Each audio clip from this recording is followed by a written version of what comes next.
The thing about mixed drinks is they're a pain in the ass. I mean, Yeah. a beer, I reach in the fridge, I crack it open, I put it in a glass if I'm fancy, Mm-hmm. and that's it. I'm on to the next one. Inspired by the adventures of our nurses, therapists, and techs, A Beer with Atlas is the only healthcare traveling, craft beer drinking podcast. Each week, we'll open a few beers, talk about the brewery and the style of beer, and then dive into some research curated specifically for each episode. In the end, we hope each one sounds like a conversation you'd have with your friends while enjoying a few cold ones.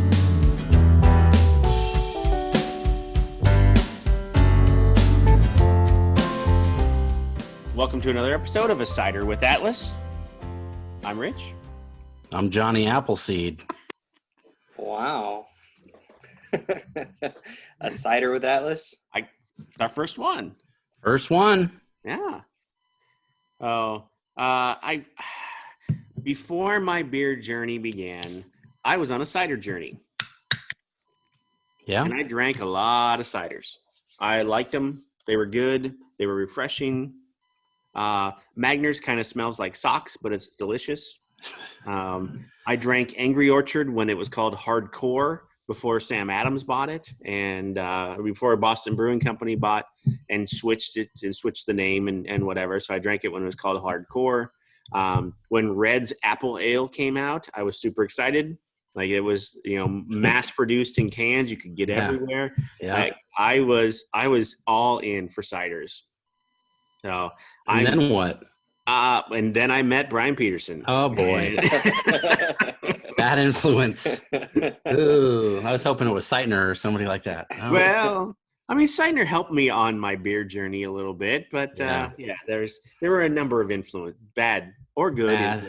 Influences. Yeah. Bobby Cross, Scott Strain. There's a number of influences there. Yeah. So, They'll do that. You can get this at Cross Train. Yes, you can. Not necessarily this flavor, but this cider maker. So as you can see, if you're watching online, that pours like a champagne. That is clear as clear can be, which is typical of a cider, I guess. I mean, you'll get some Magners and some of the other ones maybe have a little more golden looking beer type of look to it. Strongbow. Wow. Strongbow was was like my second love, but when they were producing the pint cans, then they went to the bottles and they changed their recipe, and it was never the same. Mm-hmm. And so I don't know what happened. I think the Strongbow commercials with Patrick Stewart are hilarious. If you remember, I don't remember those. Oh yeah, where he's all indignant about something, and then they cut him off, and as he's like, "I can't believe you would hire," and they go Strongbow, and they put the or whatever. Like they clearly just like cut him off as he's being pissed off, about something. And then what? His attitude changes because he drinks the cider? No, and then they just go on to the next commercial. Oh, yeah, no, it's just they just straight piss on Patrick Stewart, and then so I bet they paid him a lot of money, so he really didn't care. Yeah, he didn't. I'm sure. Yeah. I think when I think of ciders, I think of England. Mm-hmm. I mean, because it's an old form, and it's been there for a lot longer than it's been here. Yeah, it's a part of life there where it's not here. Like right. You have to go out of your way to find it here. Whereas in England, specifically in other parts of Europe, that's just it's always been there. Most pubs have some sort of cider option available. Yeah, and there's a lot of places that don't still here. So you might get lucky to go. If you go to like a craft beer bar, you might get one. Well, Angry Orchard. Is that your stomach, Dolan, or what is that? Yeah, I am ready to get into this thing. Let's go. So this one is here locally. I'll give you some details on the vineyard and winery. Glacial Till is located in Palmyra, Nebraska. Am I saying that right? Palmyra? Yep, Palmyra. I spent a lot of time in Palmyra. They also have a tasting room in Ashland, which is not too far from there, I assume. That's pretty close. So I thought it was from Ashland because I'm familiar with the tasting room and not. But it's cool. Yeah, to know that it's Palmyra. the actual farm or whatever, the production facilities in Palmyra, the orchard. Or I guess it's mostly a vineyard because that's what they started out making was wine. But then they have apples there too. I couldn't figure out where they get their apples from. They don't actually post that. Yeah. But they have it there. Is that true? Sadly, they have no regular hours right now. Like you can't go there or whatever. But they have distribution. You can pick it up. It's like Brian said, there's a lot of, I think Cross-Train, there's others that have other breweries here locally that have this as an option too. Yeah. So it just makes sense. I mean, it's one of those, another option for somebody who comes in that isn't, an IPA person or whatever. Right. Or if you're used to drinking ciders, and you might as well drink a local one. Yeah. So, and they produce like you said, they have a vineyard, they have wine. I don't think I've ever had a Glacial Till wine though. I don't know if I've. Pretty good. Yeah. I mean, for Nebraska standards, it's going to be sweet. We're not making any, Merlots or anything here, but yeah, for a sweet fruit wine, they're pretty good. And I enjoy a good wine. Like Italian food. I will always order wine over beer if I'm having Italian food. Wine buzz is pretty great. Mm-hmm. Wine hangover sucks. Bad. You got to toe the line, man. Yeah. That's why experience is key. Mm-hmm. And that's why I'm here to help people. That's right. On this journey. Try to stay away from the hangovers. I'm going to go in for a taste. This is so this is interesting. 6% on this. So ooh, that's good. All right. Maybe I'm in. I like it. I like it a lot. It tastes like a mojito. Yep. Yes, it tastes just like a mojito.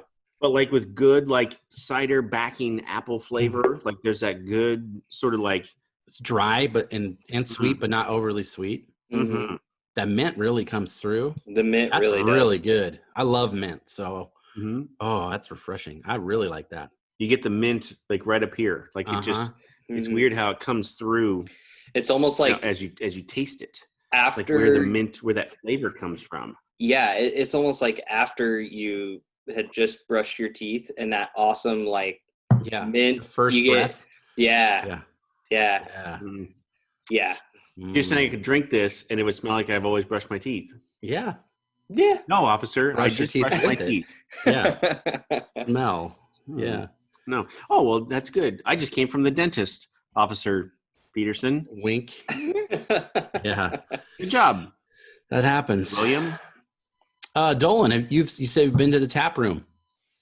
I have not. I'm just familiar. Oh, with you're it. with it. Yeah, okay. I'm familiar that it exists in Ashland, but I have not.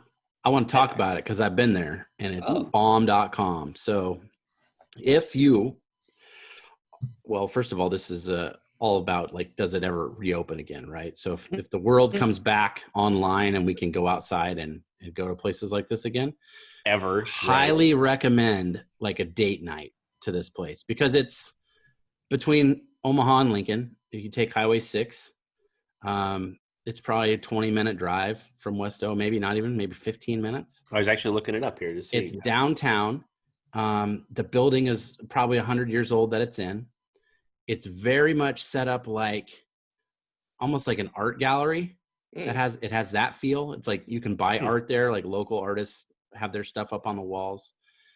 They have a really cool old bar that you walk into. They have charcuterie. They have hummus plates and things you get at a vineyard, that sort of thing. Cheese, sausage, that sort of stuff. And then they have an upstairs that's really cool. A lot of art, a lot of just cool hangout spot. And it's really neat because it's very modern, I guess, in design and the feel of it.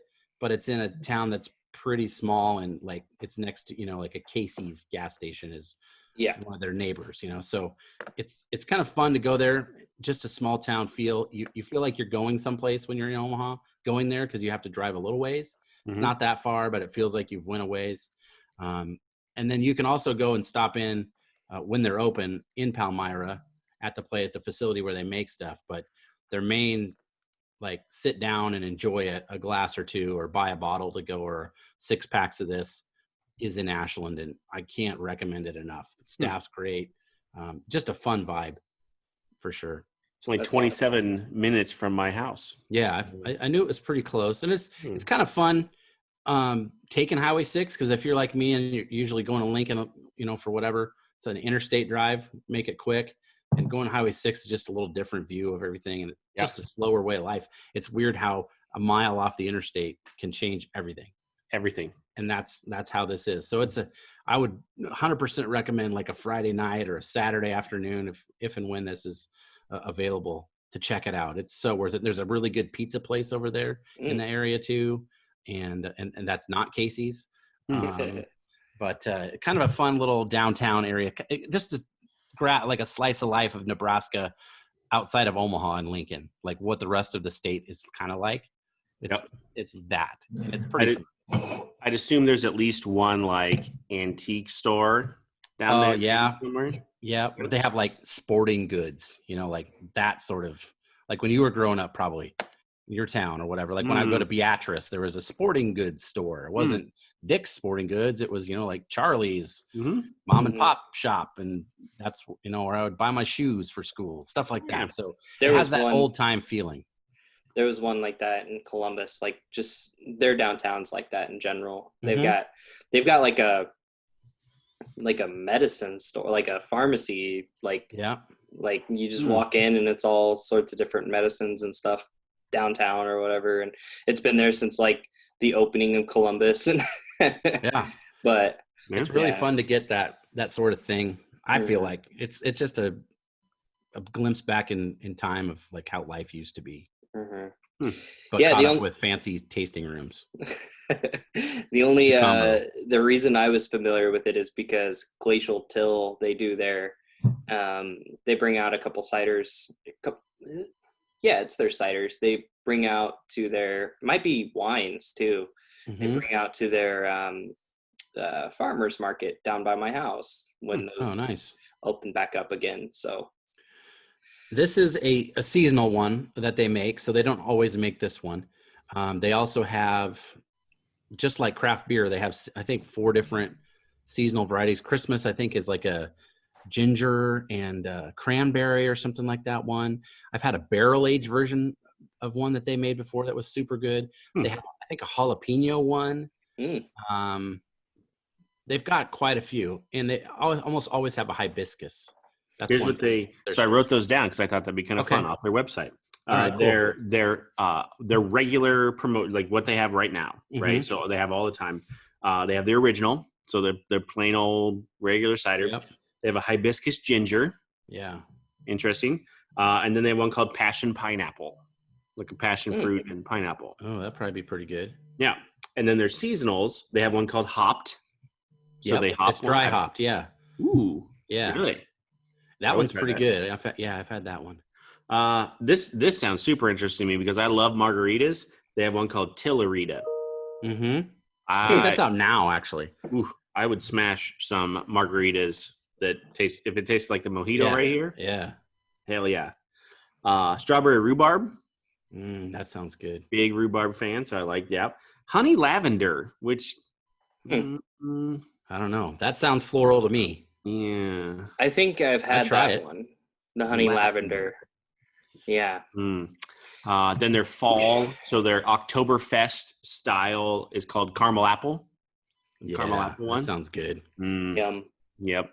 And then their winter one, like you alluded to, is called Winter Blend, and it has like what's the black licorice tasting, like star anise. Yeah, star anise. Yeah, they have that, and it's that sort of peppercorns. There's peppercorns in it. Could be interesting. That's something you get in saison sometimes too. Yeah, black peppercorns or pink peppercorns. So interesting. I can sit around a fire and smash either the caramel apple or winter blend in the winter. That sounds pretty good. Yeah, I would do that. Well, I did some research because this is the first time we've done this thing or style or whatever, and I was shocked to learn that cider apples are different than other kinds of apples. I didn't know that they had their own kind of varieties. Really? So breaks down like this. There are apples that you call cookers, and there's apples you call eaters or dessert apples. And this is a cider apple is different than all of those. So they're basically made and bred for this specific purpose. Smash up and mash up and get you drunk. Best kind of Alright. apple, I think. So you can't make like a Honey Crisp. You can't go get a bunch of Honey Crisp off the tree and make a cider. I think you probably can, but it might be too sweet, or it might the sugar levels and all that sort of stuff. Like this is one of those things that's been around for a long time, and the process is pretty in stone as far as what they've used for ingredients. They say that these apples are drier and a little bit more bitter. Like you wouldn't really want to just pick one off the tree and eat it. It doesn't taste great that way, but when you combine it with some of these other ingredients and flavor profiles in a cider, then they're pretty great. So not awesome to eat, but definitely awesome to drink. Like we said before, in the UK, that's a big spot for these to be made and shipped to the United States. They make them in the places of Devon, Somerset, and Herefordshire in England. Herefordshire, like the cow, Herefords. France, in the Normandy area, so like Champagne-ish areas, like making these ciders there. And Spain also is a big cider producer. Here's the kicker on these. They all have to have like a percentage of apple juice for them to be considered ciders. In the UK, it has to be at least 35% apple juice to start with, right? Yep. In the United States, it has to be 50%. And in France, it has to be 100%. So 100. I guess if you can get one from France, do that, because it's going to be like all natural. Ooh, fancy. Whoa. Let's see. In 2014, this was interesting. I thought a pint of this, if you bought a pint of it, a mass marketed, try that. Mass marketed. Yeah. Try that. If you got a pint of it, it would have 5 teaspoons of sugar. So almost your whole day's allowance of sugar in one pint. That's a lot of sugar. So like your whatever, Angry Orchard or whatever, that's what that is in 2014. They did like a study on those, which is 5 to 10 times the amount of sugar that you'll find in a beer. So I guess moral of the story is be careful when you drink these, so you don't gain a little weight or like, get diabetes. I don't know. Right. They're sweet and sugary and not great in that regard. So plan ahead. Perry. You ever heard of Perry? The platypus? Farrell? Perry Farrell? Perry is just cider made out of pears. Oh. So instead of apple juice, it's pear juice. Oh, okay. And you'll see, pear flavored ciders. Those are not Perry's. Specifically, it has to be pear juice. It's a very British sounding term. Like, oh, give me a Perry. Give me a Perry. Almost sounds like Perrier, or whatever that word is. But. Yeah. A petty. What's the Woodchuck? Woodchuck has a pear cider. There you go. That I believe I've had before. Boy, I'm coming back to that again. I love that mint. Oh yeah. Yeah, that's good. Yep. I grow every spring when they start selling it. I buy mint plants and I plant a couple of them because we're big at my house. My wife loves mojitos. That's like her drink of choice. I'm a big muddle your own. I'm a big daiquiri guy, so I like that. Strawberry and mint combination is really great. So we always have fresh mint, because if you go to the store and buy fresh mint, it's like $5 for a little plastic container that's this big that lasts 2 days. Yeah. You can buy a plant for $5, keep it alive all summer, and have fresh mint all the time. You can freeze it, which is cool.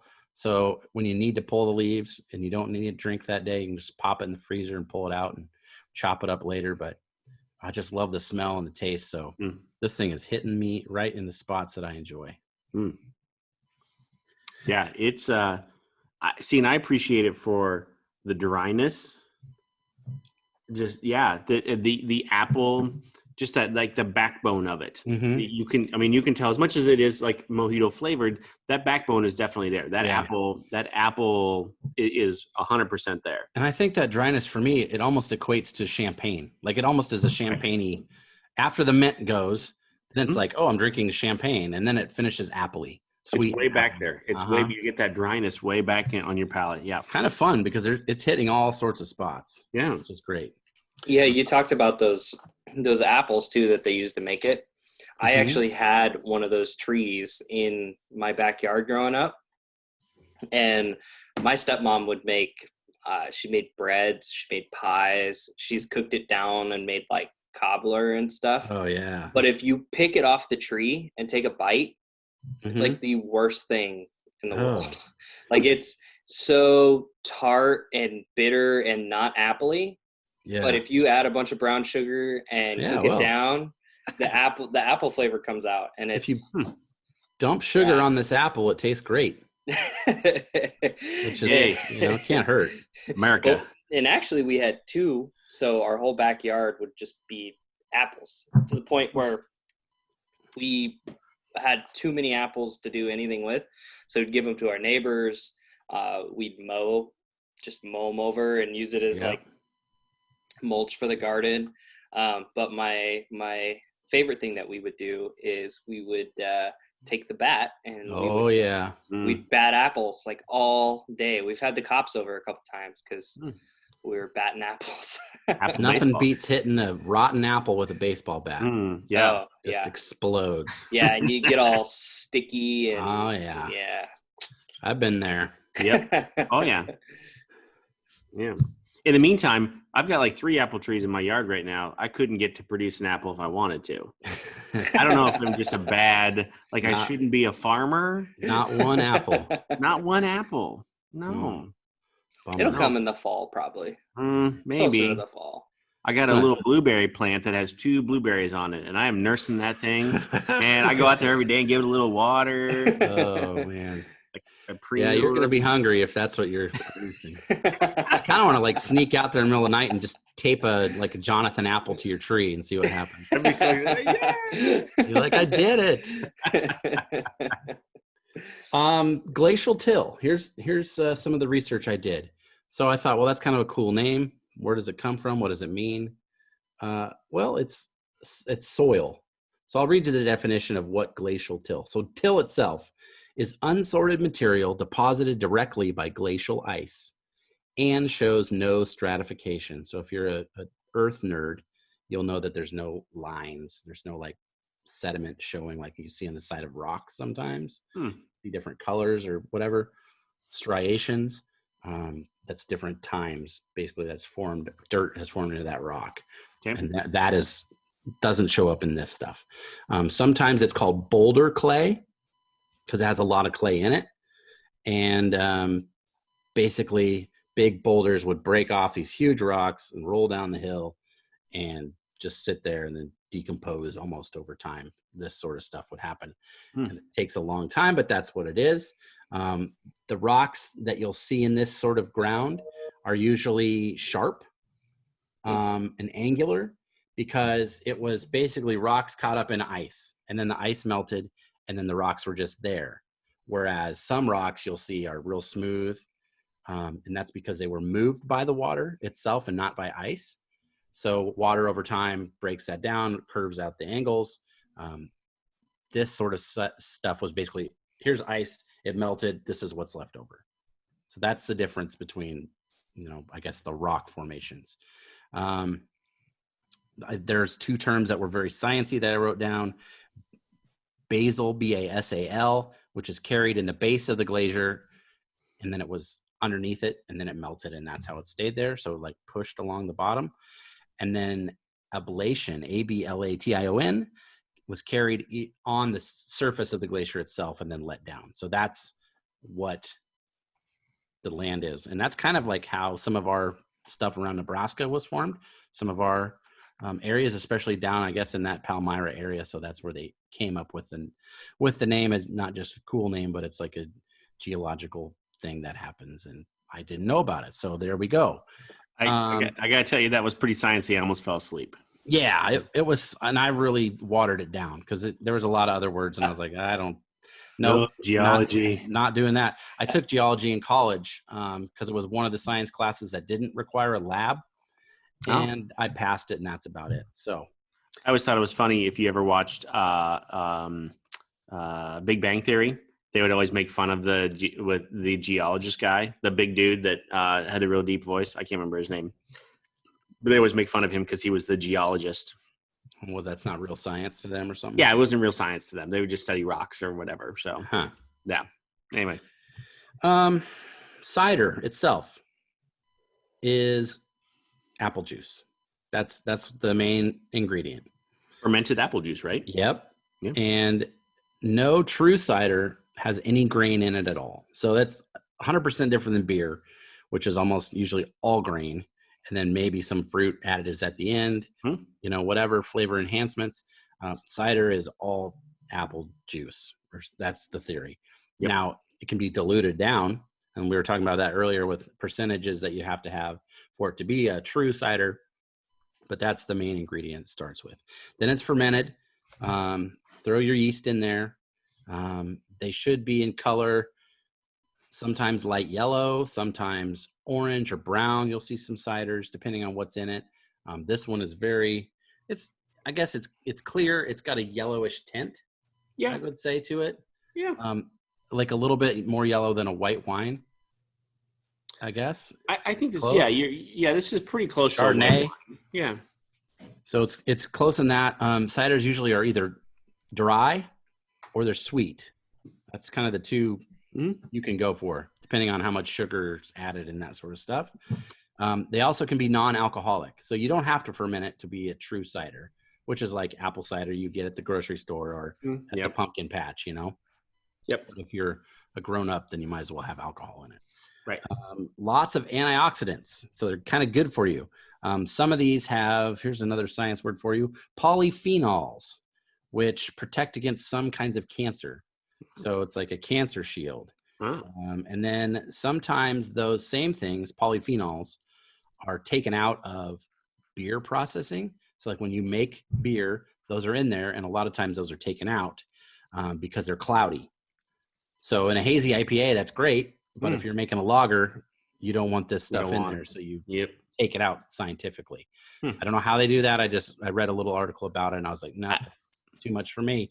Oh, I've seen the microscopes and stuff that they have there. Like there's something to it. Yeah. Yeah. It's more biology than I care to understand. So, but that is something that is there and I guess taken out in beer. So that's one of the ways that it's a little different. We talked about how it's kind of high in sugar.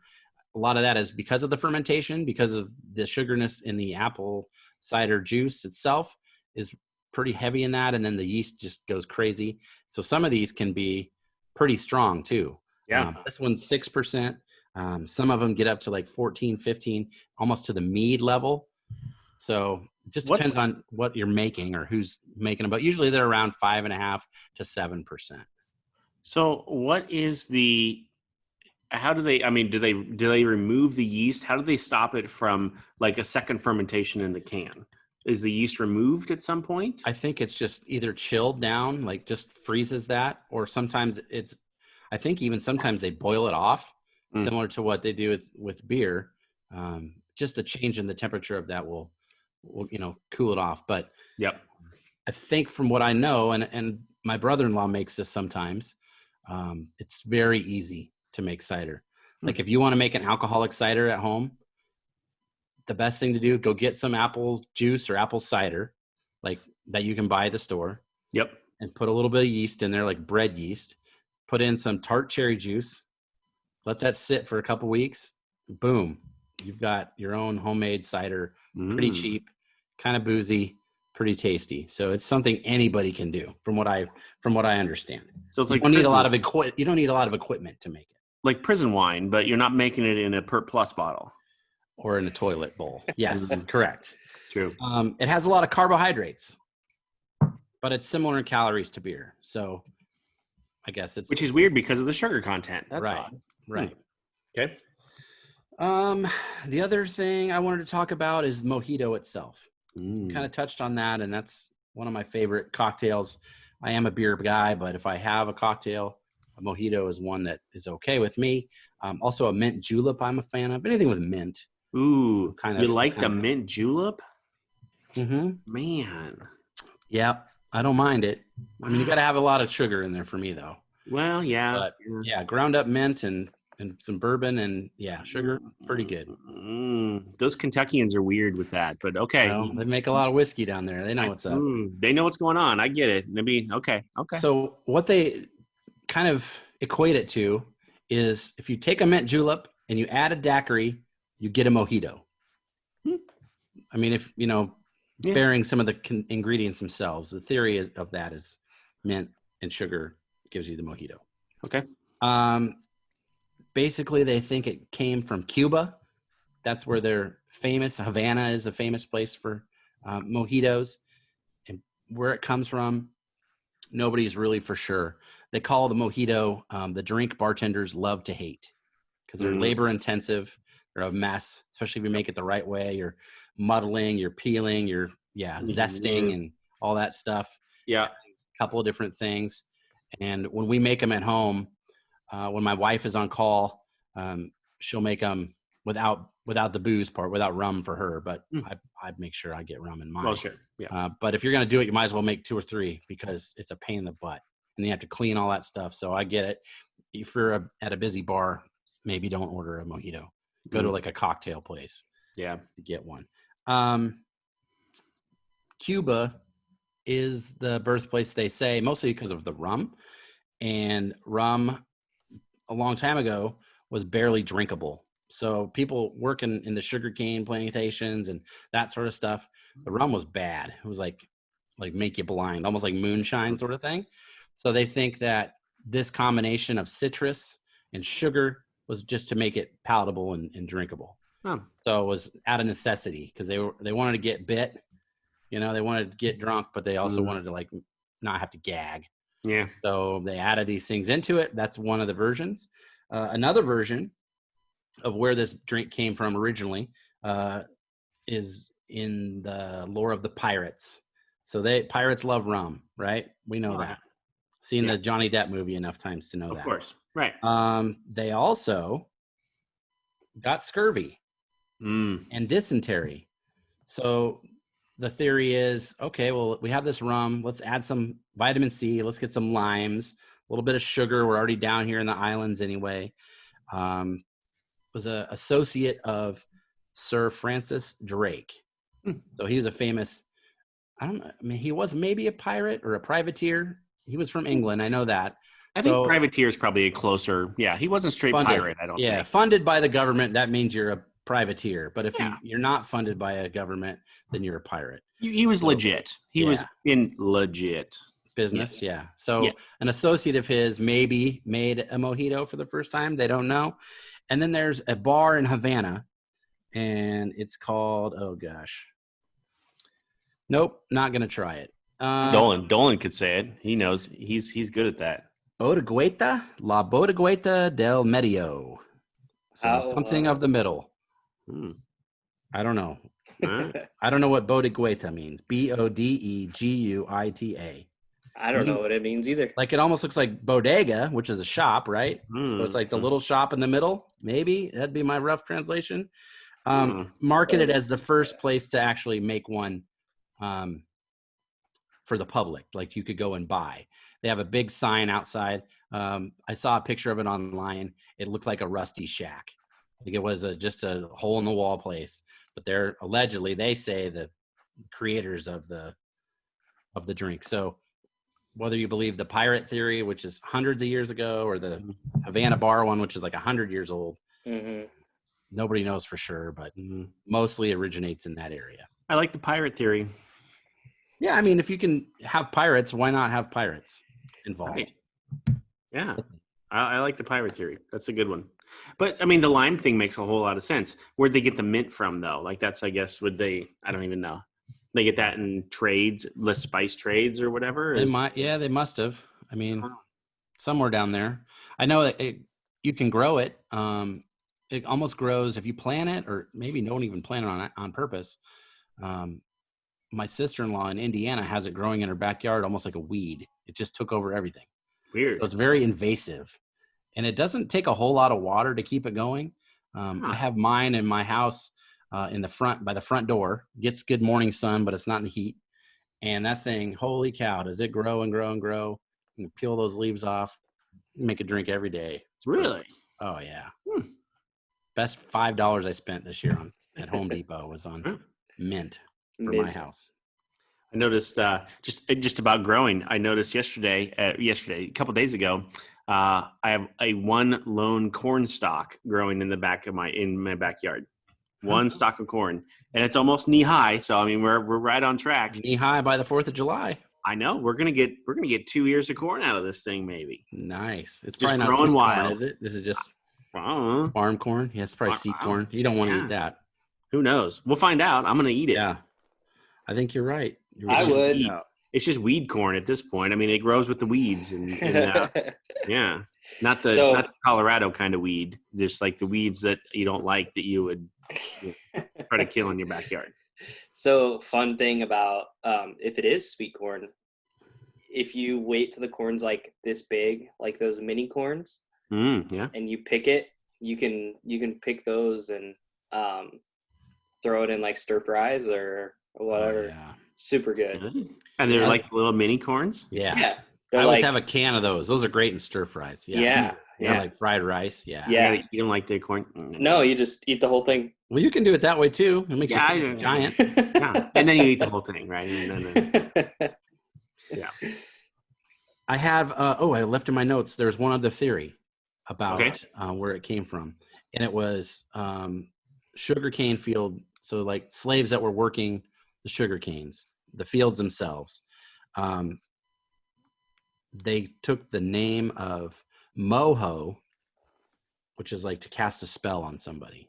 Mm-hmm. So when they would be home after they were working the whole day long, they were making their own rum and stuff, because they weren't like, they couldn't just leave and go to the store and buy some. So whatever they wanted, they had to make their own.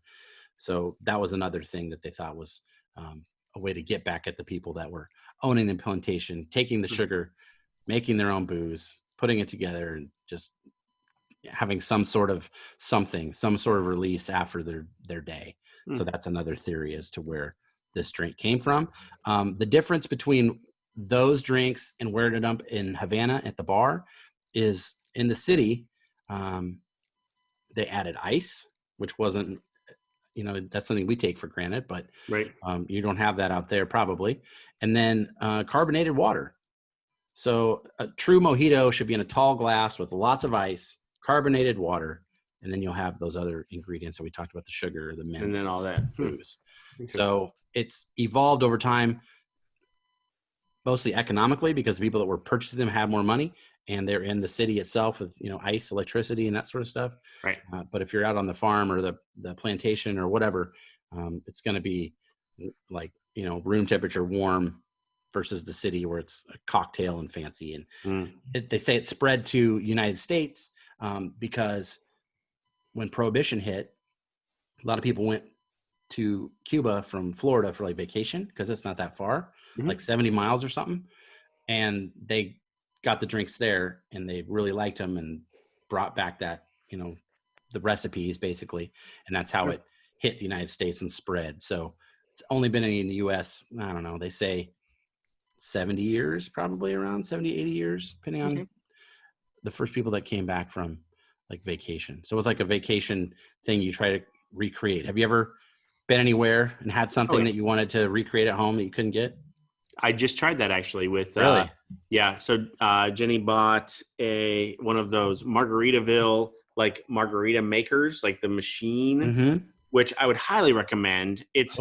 They got some the price tag's kind of pricey. Yeah. But like there's a little reservoir on top. You put the ice in and it's just like, it's foolproof. You push a button and it puts the ice in and then, and it puts the ingredients in and it's delicious. So anybody can make a nice blended margarita.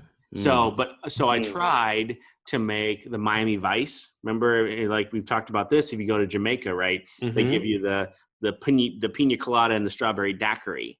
Yeah. Right? Or they call it the Tom Cruise or, or whatever they call it. Yep.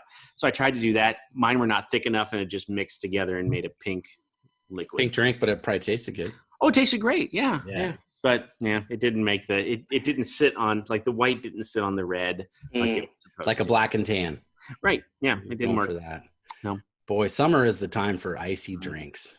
You That's the drink one it- time I let myself slip away from the beer world for just a little bit. I always stay, close by, Sure. but I like to stray a little bit in the summertime. The beer's always within arm's reach, right? Oh, It's always right there. You know where it is. Yeah. The thing about mixed drinks is they're a pain in the ass. I mean, Yeah. a beer, I reach in the fridge, I crack it open, I put it in a glass if I'm fancy, Mm-hmm. and that's it. I'm on to the next one. Yeah. With the drink, you You're gotta measuring stuff out, and what is Yeah. it? Bitters. Oh, I got that. Oh yeah, you gotta have bitters sometimes, depending on what you're making. bitters in, and then the I just- muddling, and then It's definitely an art form, that's for sure. Bartending and making drinks is definitely an art form, and it's kind of fun to go to a place that makes those. And that's usually what I do on vacation. Like you'll let yourself be a little splurgy. So go to like a cocktail place where they light it on fire, or you have the ice cube that's a round ball. Like I'm not getting that in my house, Oh yeah. Fun. I want to like old fashions just because one, it just sounds cool, and because it's been around forever, and two, it looks cool to make. I've had old fashions in a number of different places. Yeah. Just I don't like them. I was that way with, I think it's Sazerac or whatever. You know that drink? Yeah. Like I really wanted to like this. I don't. It took me a long time to drink it. I had one in where is that town? Oh, it was in Wyoming. Sheridan? Jackson. Oh, Jackson. And like a real old hotel. It was like a 150-year-old hotel. And I had one in there, and it took me a good half hour to drink it. Yeah, see, it's just, but maybe it's supposed to. I don't know. Maybe you're supposed to drink it slowly, and if you're pounding those, you got other issues, I think. Then you'll black out, like our Yeah. friend Steve Ryan does sometimes when he drinks those. He loves an old fashioned, really, maybe too much sometimes, and yeah, he's blacked out. I've had to take care of him a few times. it happens, man. It happens. There's somebody out there that's blacked out on Mike's Hard Lemonade, so at least Lots of college girls, probably. Yes. Yeah. Or don't college miss boys. the Mike's Hard Lemonade buzz back in the day. That was a big thing in the 2000s. It was still a pretty big thing in high school. I see. Here's a trivia question. What's older, Zima or Dolan? Probably Zima. I think Zima, yeah. I think so too. Dolan, yeah. I think I had a Zima for the first time in 94. Yep, Zima's older. Is that when the Sober video came out for Tool? Yes. Okay, that's when I had my first one too. I was 16. Yes. And I was in Colorado at the time. Oh, very Estes nice. Park. I remember that. Oh, very nice. Yeah. All right. Yeah, Zimas were I don't know, but They were drank them. something. They We were drank something. them. Yep. You're a little more adventurous as an underage drinker, I've noticed.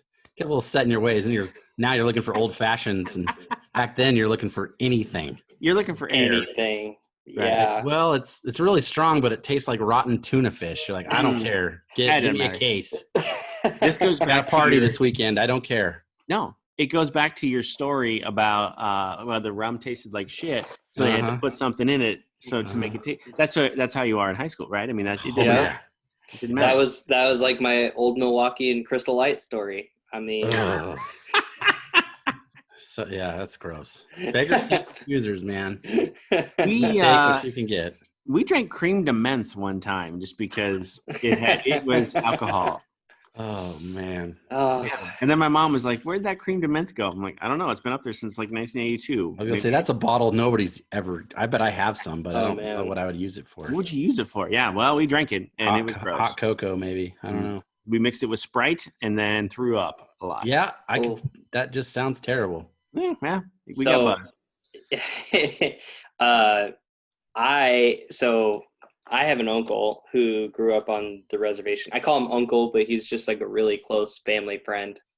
Grew up on the reservation in Oklahoma, and he had talked about some times where they had tried to like make rubbing alcohol safe to drink through some sort of process.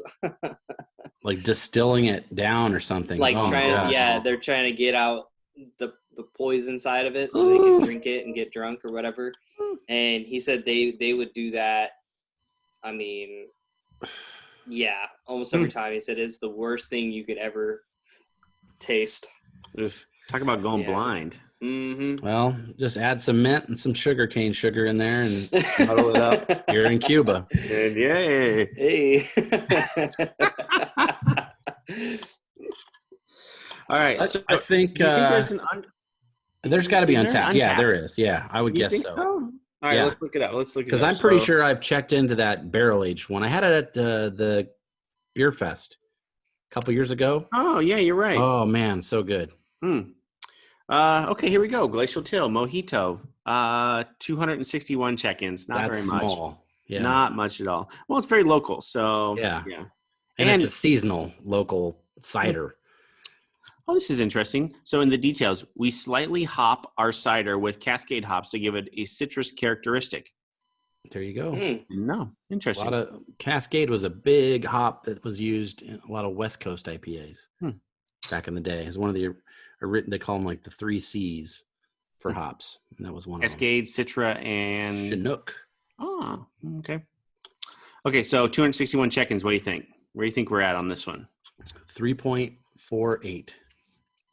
3.52. 2.78. Ooh, that's pretty high. That's about where I'm going to go. I think I'm going to go 3.75 on 3.75. Yeah, I think this has everything I want. Like you said, it hits me in a lot of places. So this gives me what I want. When I like that it's not so sweet, because that's usually where I'm usually against ciders, because probably the ones I've had in the past have been too sweet for me. Yep. And this one's like just the right amount. Just it lets you know it's there, but it's not like like I got to brush my teeth when I'm done. Yeah. Yeah. And it's got flavor. Like it's pretty cool. Like it really does taste like Mojito. So I'm down. I like this one. Yeah, I enjoyed the dryness of it. I enjoyed the apple of it. You're right. I wonder if there's any mass-produced ones that are similar to you know what I mean? Like, is this just because it's a seasonal from a mom and pop place here in Nebraska, or is there one that Sam Adams is making that's similar? I don't know. Maybe I don't know. We'd have to. Yeah, it's not something that I would normally shop for now. So I guess. Me neither. Maybe I'll have to. I don't know. Maybe I'll branch out a little bit more on theirs. But every one of theirs that I've had before has at least been drinkable, and some of them have been pretty good. I think they even had like a spiced gingerbread one time for a couple years ago, wintertime. I would drink that. Yeah. All right. Well, expand our horizons again with the cider. Yeah. That's try something different. So. Well, sometimes you're at the brewery and they're going to have a selection like this. And if there's nothing there you want to try for beer, grab one of these. Give one of these a shot. Yeah. There you go. All right. Well, we're not going anywhere for a while. Let's have another cider. Cider with the. I'm telling you, that's how they pronounce it. They do. That's how you know it's fancy. That's how you know it's fancy. You have to drink it like this. Thank you for listening to A Beer with Atlas. Special thanks to our brand team for producing the show. Each episode of A Beer with Atlas is powered by Atlas MedStaff, an industry leader in travel healthcare staffing.